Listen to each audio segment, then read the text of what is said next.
Hi, English learner. Quick question. Which sounds more natural to you? I have a pain in my back or my back aches? Hold that thought, because by the end of this episode, you'll know exactly why one of those makes native speakers pause, even when they don't say a word. And the answer is going to change the way you describe almost any kind of discomfort in your body, in your heart, for the rest of your life. I'm Ethan, an English teacher, and I've heard my students say some truly unforgettable things about body pain. And I'm Sophia, a language coach who loves figuring out why English works the way it does. And pain words are hiding some really interesting logic. This is English Convo Podcast, your weekly dose of real English for real work and real life. We talk, you learn, and somewhere in between, your English actually gets better. And if this is your first time here, welcome. Hit that subscribe button now so you don't miss what's coming next week. Okay, let's get into it. All right, pain, ache, hurt. 3 words that every English learner knows, and almost every English learner uses in a way that sounds just slightly off. Including me, by the way. We'll get to that story in a minute. Here's the thing about these 3 words. They're not just 3 different ways to say the same thing. Right. Each one describes a completely different type of discomfort, and this is what most learners miss. Like the type matters, not just how much it hurts? Exactly. Think about it this way. If you stub your toe on a chair leg in the middle of the night. Slowly. Oh, I feel this in my soul. That's a pain. Yeah, right there. It's sharp, it hits you all at once, it's almost impossible to breathe through for a second. And you use words you didn't know you knew. Right, but that's pain. Sharp, sudden, hard to ignore. Okay, and ache is the opposite. Kind of. Ache is the slow one, the one that lives in your body and doesn't really leave. Like your back after 8 hours at a desk? Yes, that dull, heavy feeling that's just always there, kind of like background noise you can't turn off. That's an ache. Right, okay. And then hurt, here's where it gets interesting. Hurt is almost always a verb in English. Yeah, this is the one that trips people up because in a lot of other languages, you only have one noun for everything. But in English, hurt is the action word. My knee hurts. Stop it, you're hurting me. It hurts to walk. Right. And if you try to use it as a noun, I have a hurt in my knee. Oof, yeah, that sounds really off. It does, and honestly, this is one of the most common mistakes from people who are actually quite fluent already. Because nobody told them this one specific thing. Right, and this is exactly what we mean when we say, you already know more English than you think. You just need to understand how it actually works. Okay, but here's where it gets really interesting, because this isn't just about grammar, it's about how do you come across to other people. Right. And a friend of mine told me something that I've never actually forgotten. Oh, yeah? A friend of mine, she works a job where she's at a computer all day. And after a really long shift, her colleague walks over and asks, "Hey, are you okay? You look tired." And my friend says, "Yeah, I just have a pain in my back." Oh, no. And the colleague's face changed immediately. She said, "Oh, did you hurt yourself? Do you need to see a doctor?" Because I have a pain sounds like something just snapped or broke. Exactly. It sounds acute, like an event, like something went wrong right now. When all she meant was my back is just tired and heavy after a long day. What she should have said, "My back aches." And just those 2 words carry so much more specific information. They really do. Because ache tells the listener right away, this is dull, it's ongoing, it's been here for a while, there's no emergency. You don't need to explain it. The word does the work for you. And this is the beauty of choosing the right word. One word can do so much. And actually, I used to make this exact mistake myself, so let me give you the comparison side by side. Let's hear it. I used to say this all the time. I have a pain in my shoulder. Okay. And it's not wrong, but it sounds a little clinical, you know? Like I'm filling out a medical form. Yeah, like you're reporting it to a doctor. Patient reports pain in left shoulder, onset 3 hours ago. Exactly. If it's that dull, ongoing kind of discomfort, a native speaker would probably just say, "My shoulder aches." And the moment you switch to aches, everything sounds more natural. Because ache already tells you it's slow and persistent. You don't need to add anything to explain it. Right. And actually, this is where the word gets really interesting, because ache works the same way for emotions. Oh, heartache. Right, heartache, a word basically every English learner knows. But have you ever stopped to ask why it's ache and not pain?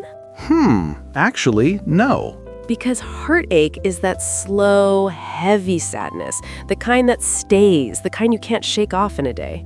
Not the sharp shock of something going wrong, but the weeks after, when you still feel it in your chest every morning before you get out of bed. Yes, that is an ache. Wow, okay, that's actually really beautiful and a little depressing. Language is like that sometimes. But you know, this is also why English feels so rich when you get the right word. Right, because the word is already carrying the story. You don't have to explain it. Exactly. Her heart aches tells you it's slow, it's quiet, it's been going on. Versus she's in pain, which is stronger, more urgent, more visible. Two completely different emotional pictures from just changing one word. And that's the kind of precision that makes your English sound real. But here's something that connects to this. All three of these words can describe emotional pain, not just physical. Right. And this is where a lot of learners feel unsure because the emotional uses are slightly different from the physical ones. Yeah, like I was hurt by what he said. And notice, hurt there is working almost like an adjective. I was hurt. The past participle doing emotional work. Not I had a hurt, not I felt a hurt. I was hurt, meaning something someone said or did caused me real emotional pain. Right. And one of my students said something to me once that I've genuinely never forgotten. Oh yeah? He said, I always say I feel pain when I'm sad in English, but it never sounds right, and I don't know why. And the reason is, I feel pain sounds really physical, like something is going wrong with your actual body right now. Right. For emotional situations, you'd naturally say, I'm hurting. I'm in a lot of pain right now. Or just, it hurts. It hurts to think about it. Exactly. It hurts is doing so much emotional heavy lifting in English.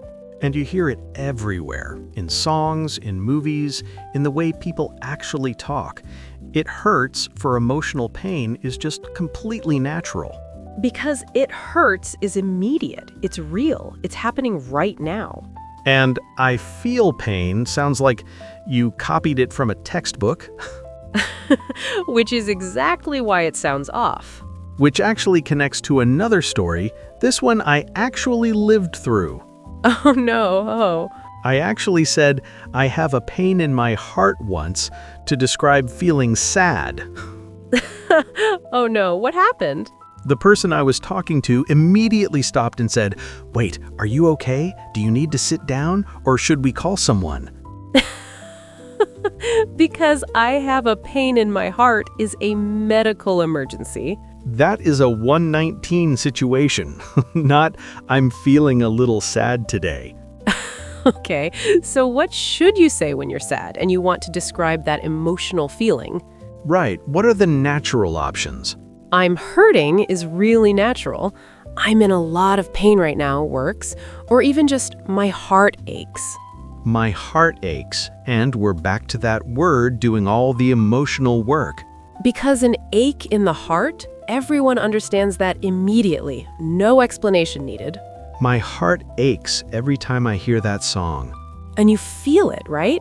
One word, aches, and you know exactly what kind of feeling that is. Okay, and if you're finding yourself learning something you genuinely didn't know before, hit that subscribe button. It helps the channel and helps more people find us. Thank you. It genuinely means a lot. And there's one more contrast I want to get into because this one shows up in real situations, with doctors, with colleagues, even just with friends. Oh yes, describing the type of pain more specifically. Right, and in English there are certain words that just naturally go together. They're called collocations, word combinations that belong together.